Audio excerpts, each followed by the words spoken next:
এই প্রেসিডেন্ট তিনটা কারণে অপরাধী, যার বক্তব্য এই মহান সংসদে আমরা শুনতে পারি না।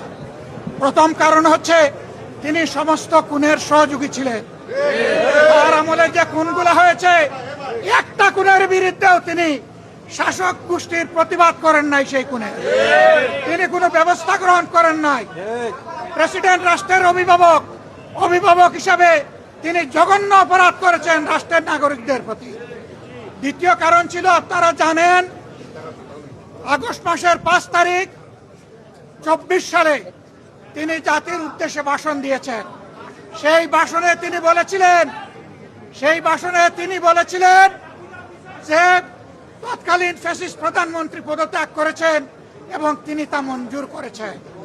পরবর্তী পর্যায়ে আপনারা দেখেছেন, 2টা মিডিয়ার সাথে সাক্ষাৎকার দিতে গিয়ে তিনি তা অস্বীকার করেছেন।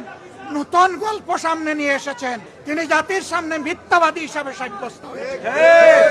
দেশের প্রেসিডেন্ট মিথ্যাবাদী সাব্যস্ত হওয়ার পরে প্রেসিডেন্ট হিসেবে তার আর কোনো নৈতিক অধিকার থাকে না।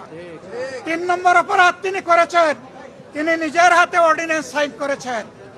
এই জুলাই অভ্যুত্থানের পরে ফেব্রুয়ারির 12 তারিখ নির্বাচন হবে।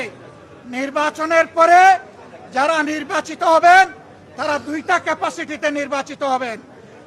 তারা সংস্কার পরিষদের সদস্য হিসাবে নির্বাচিত হবেন এবং তারা একই সাথে সংসদ সদস্য হিসাবে নির্বাচিত হবেন। একই দিনে উভয় শপথ একই ব্যক্তি পড়াবেন। অত্যন্ত দুঃখের বিষয়, সেই শপথ দুটো আমরা নিলেও সরকারি দল নেয়নি। তার প্রথম দায়িত্ব ছিল গেজেট প্রকাশের 30 দিনের ভিতরে সংস্কার পরিষদের অধিবেশন ডাকা। তিনি সেই অধিবেশন ডাকেন নাই।